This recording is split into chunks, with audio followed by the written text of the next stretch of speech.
Good morning. পূর্বাজ লাইফস্টাইলের নতুন ব্লগে আপনাদের স্বাগত জানাচ্ছি। আশা করি আপনারা সবাই ভালো আছেন। দেখছেন চশমার কাঁচটা কীরকম ভেপে যাচ্ছে, আইসা গরম।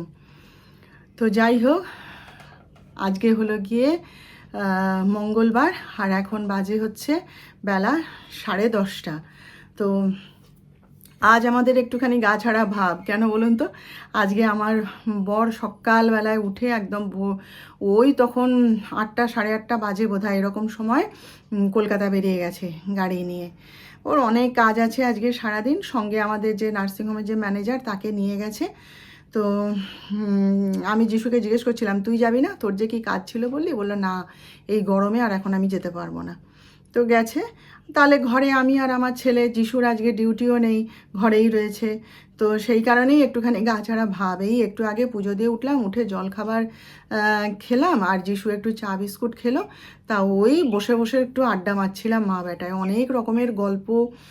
বেড়াতে যে যাব তার প্ল্যান, তারপরে নানা টুকিটাকি গল্প, নানা প্ল্যানিং, নানা কথা এইসব হচ্ছিল আর কি।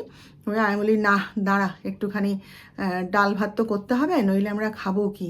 ডাক্তার সাহেব তো যাওয়ার সময় বলেই গেলেন, আমার জন্য রান্না করো না, আমি বাইরে খেয়ে নেবো। আর কলকাতায় যাচ্ছে যখন, আমি আর রান্না করে কি করব? তো যাই হোক, চলুন তাহলে আপনারা সঙ্গে থাকুন, দেখতে থাকুন। সুজিটা একটুখানি শুকনো খোলায় ভেজে নিচ্ছি, জানেন, নাহলে পোকা লেগে যাবে। কালকে রাত্রেবেলায় সুজি খেয়েছিলাম, কিন্তু তখন তো আর করতে পারিনি, কারণ তখন সব এঁঠো, চারিদিকে এঁঠো সপরি। সেই জন্য এখন এই মানে রান্নাটা শুরু করার আগে এটা এই পরিষ্কার কড়াইতে একটু ভেজে নিচ্ছি। এটাকে কি বলে জানেন? হালুনি মেরে নেওয়া, হালুনি আপনারা বলেন।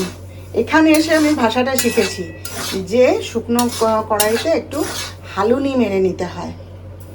আপনারা কি বলেন আমি জানি না, আমার মা কিছুই বলতো না। আমার মা বলতো শুকনো খোলাতে, শুকনো কড়াইতে একটুখানি ভেজে নিতে হয়, কিন্তু এখানে বলে শুকনো খোলাতে হালুনি মেরে নিতে হয়, বুঝলেন?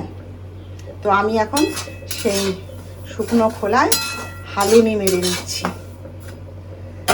এই যে দেখুন, হয়েই গেছে, লাল লাল হয়ে গেছে। আর এই দেখুন, এটা হচ্ছে বাটা মাছের লেবু দিয়ে টক করলাম, একটুখানি সর্ষে বাটা দিয়ে করব ভাবছিলাম, কিন্তু আমার আর এনার্জি নেই। আর এখানে ডিমের অমলেট করে ঝোল করেছি, দুজনের জন্যই করে দিয়েছি, ডাক্তার সাহেব রাত্রেবেলায় খেয়ে নেবেন এসে। আর এটা হচ্ছে পেঁপের তরকারি, এখানে হচ্ছে মুসুর ডাল, আর এই যে কলমি শাক ভাজা। খাওয়া দাওয়া তো সব কমপ্লিট হলো আমাদের দুজনের। আজকে তো আর দুধ আসেনি, ওই জন্য দুধ ফুটানোরও কোনো সিন নেই। কিন্তু এতক্ষণ আমার ঘরে মানে বোমা বিস্ফোরণ ঘটে গেল। দাঁড়ান বসি, অনেক কথা বলছি এক এক করে। সে মানে ধুন্ধুমার হয়ে গেল একদম, বুঝলেন তো? ডাক্তার সাহেব যে মানে কি যে করে না, এক একটা উল্টোপাল্টা কাজ, আর এই হ্যাপা মানে আমাকে সামলাতে হয়, ঝাড়টি আমাকে খেতে হয়। এখন কি হয়েছে জানেন? সকালবেলায় তখন তো ভোরবেলায় উঠে, এখন ডাক্তার সাহেব না যখনই মানে নিজেই বাইরে বেরোক আর বাড়ির কেউই বেরোক, ও গাড়িটা ধুয়ে নিজের হাতে ধুয়ে পরিষ্কার করে দেবে। কারো গাড়ি ধোয়ার মানে ড্রাইভারের তো নয়ই, কারো গাড়িতে হাত দেওয়ার উপায় নেই। ও নিজের হাতে গাড়ি ধোবে, পরিষ্কার করবে, তারপর ও গাড়ি নিয়ে বেরোবে, বা বাড়ির কেউ যদি যায় সে বেরোবে। কিন্তু সেই এখন কি হয়েছে, আমি তখন উঠিনি ঘুম থেকে, ও উঠে পড়েছে ভোরবেলা। উঠে পড়ে কখন কি করেছে, সেই যিশুর বাইকের চাবিটা নিয়ে যিশুর বাইককে গ্যারেজ থেকে বের করে তারপর গাড়ি ধুয়েছে। এবার এই অত বড় বাইক ও কি কখনো সামলাতে পারে? ওই ভারী বাইক আমার ছেলে শুদ্ধ হিমশিম খেয়ে যায়। হ্যাঁ, সেই বাইককে তুমি কখনো টেনে বের করতে পারো? সেই বের করতে গিয়ে পায়ে লেগেছে, বুঝলেন? এবার আমি ঘুম থেকে যেই উঠেছি, সঙ্গে সঙ্গে এসে আমাকে বলছে, দেখো আমার পাটা কি হয়েছে। দেখি সে পায়ের নখ, ডান পায়ের না হ্যাঁ ডান পায়েরই নখটা পুরো উপড়ে যাওয়ার মতন অবস্থা, আর রক্তারক্তি নখে। আমি কি করে হলো? না, এরকম যিশুর বাইকটা বের করতে গেছিলাম, আমার পায়ে লেগে গেছে, গিয়ে এরকম হয়ে গেছে। আমি যে, তুমি নিজে বের করতে গেলে কেন? তুমি যিশুকে তো ডাকবে, ডাকলেই সে উঠে পড়ে, সে কখনো না বলে না। যে যখন যার দরকার বাইকটা বের করে, ও দৌড়ে চলে যায়, সে ঘুমাক, পড়াশোনা করুক, যাই করুক। না, ঘুমাচ্ছে, ডাকিনি, এখন ডাকলে কি আর উঠবে? আমি না, সেরম কাজ কখনো করে না। ডাকলে পরেই সে উঠে উনি বাইকটা বের করে দিয়ে আসে। তুমি ডাকতে পারতে? ওই ভারী বাইক তুমি তুলতে পারো কখনো? বলে কি এখন আমি কি করি বলে তারপরে লাল ওষুধ টষুধ বোধহয় দিয়েছে, দিয়ে বেরিয়ে গেল। অত আর মানে গা করার সময়ও দেয়নি, কিছুই না। দিয়ে তারপরে কি হয়েছে জানেন, এবারে আমি আমার রান্না বান্না করছি। এখন বাইক ওই আমাদের যে গলিটা বাড়ির সেইখানে গেটের সামনে রাখা রয়েছে। এবার যিশু বেরোবে, চাবি খুঁজে পাচ্ছে না, হন্যে হয়ে খুঁজে যাচ্ছে কোথায় চাবি রেখে দিয়ে গেল। এইবার আমি রান্না করছি, আমার উপরে সে চোটপাট, চিৎকার চেঁচামেচি, বাইকের চাবি পাচ্ছি না, চাবি কোথায়, বাপি রেখে দিয়ে গেছে, হ্যানা তেনা চিৎকার। সে মানে সে গগন ফাটে একবারে, আইসা চিৎকার। এইবার বলুন, হ্যাঁ, তখন আমি অনেকক্ষণ শুনেই যাচ্ছি। তারপর আমি বলি যে বাবা দেখ না, যে বাইকের গায়ে মনে হয় চাবি ঝুলছে, তোর বাবা তো অভ্যাস নেই, মনে হয় ঝুলছে।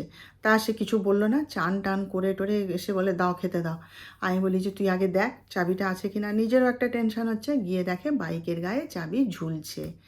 ব্যাস, মানে আগুনে ঘি পোড়ার মতন আরও একবারে সে আমি আমার যে যেখানে আছে সবার উদ্ধার হয়ে গেল, ডাক্তার সাহেবের উদ্ধার হয়ে গেল। সে মানে সত্যি কথা, এটা তো ঠিক কথাই না, ওই রকম রাস্তার উপরে বাইক পড়ে আছে আর তাতে চাবি ঝুলছে, এত লোকজন চারিদিকে আসা যাওয়া করছে, হ্যাঁ, চুরি হতে কতক্ষণ লাগে, তাই না?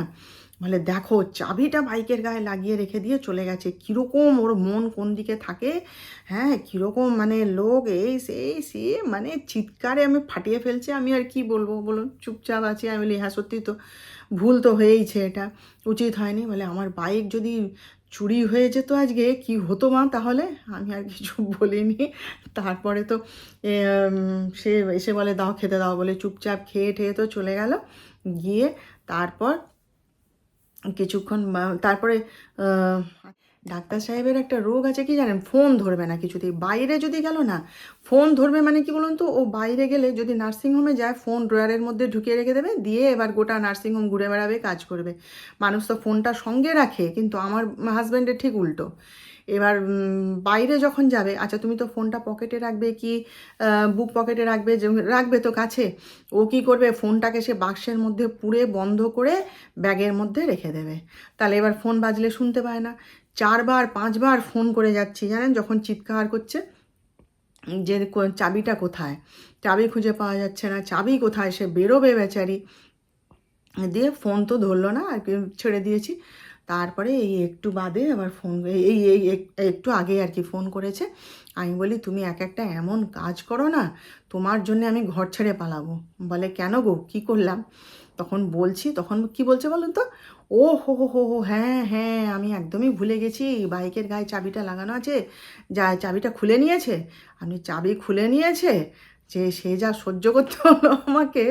তো তখন বললাম সব, বলতে তখন হাসছে জানেন, বলে কি প্রচুর ঝাড় খেয়েছো, প্রচুর ঝাড় খেয়েছো, আমি তোমার কি লজ্জা নেই? হ্যাঁ, এইরকম ঝাড় আমাকে সামাল দিতে হলো। আমি বলি বলেছে সে যে বাপি আসুক, বাপির মানে স্কুটি আজকে সে বিকেলবেলায় বের করবে নাকি, তোমার স্কুটি আজকে বিকেলবেলায় বের করবে, করে চালাবে, কোনো কথা হবে না। বলতে হাসছে। তো এই মানে এই আমাকে এতক্ষণ ধরে সহ্য করতে হলো, বুঝলেন? জানেন বাইকটা মানে আমার ছেলের বাইকটা না ওর খুব পছন্দের গাড়ি আর কি। ও ভীষণ ভালোবাসে ওর নিজের গাড়িকে। ও যখন সেই মুম্বাইতে থাকে, কলকাতা পড়াশোনা করে, তখন ওকে ওই বাইকটা ওর বাবা কিনে দিয়ে এসেছিলো। আমি যখন ওর সাথে মুম্বাইতে ছিলাম না, তখন ওর একটা বাইক ছিল, কিন্তু সেটা মানে সেকেন্ড হ্যান্ড গাড়ি ওকে কিনে দেওয়া হয়েছিল।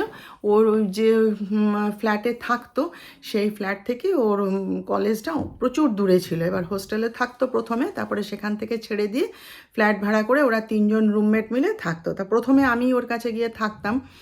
তারপরে তখন না ওকে একটা বাইক কিনে দেওয়া হয়েছিল। তো সেই বাইকটা ও চালাতো, কিন্তু বাইকটা খারাপ, প্রচুর ডিস্টার্ব করতো বলে তারপর ওই সেকেন্ড ইয়ার না থার্ড ইয়ারে এরকম ঠিক মনে নেই, ওর বাবা ওর এক জন্মদিনে গিয়ে ওকে ওই মুম্বাইতে ওই গাড়িটা কিনে দিয়ে এসেছিলো। সেই থেকে ওই বাইকটা ও চালিয়ে বেড়ায়, বাইকটা ওর প্রাণ, প্রচুর যত্ন করে বাইকটাকে।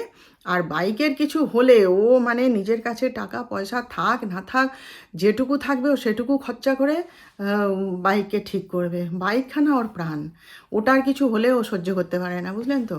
যিশু মুম্বাই থেকে আসার সময় সব বেচে দিয়ে এসেছিলো, বিলিয়ে দিয়ে এসেছিলো, কিন্তু নিজের জামা কাপড়ের সাথে সাথে ওই বাইকটাকে কিন্তু ও ছাড়েনি, ওইটাকেও সঙ্গে করেই নিয়ে এসেছিলো।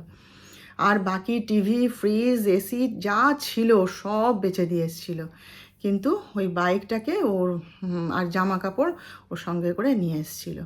তো সেই বাইকের কিছু হলে আমার ছেলে মোটে সহ্য করতে পারে না, একদম ফাটিয়ে ফেলবে চিৎকার করে।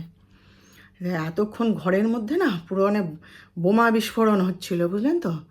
ওই জন্য বললাম না, বিস্ফোরণ ঘটে গেল আমার ঘরের মধ্যে এতক্ষণ ধরে। তো কি করব বলুন, এই হচ্ছে সংসার, বুঝলেন? শুধু রান্না করা, কাপড় গুছানো, ঘর গুছানো, পুজো করা, এটাই সংসার নয়, এটাও সংসার।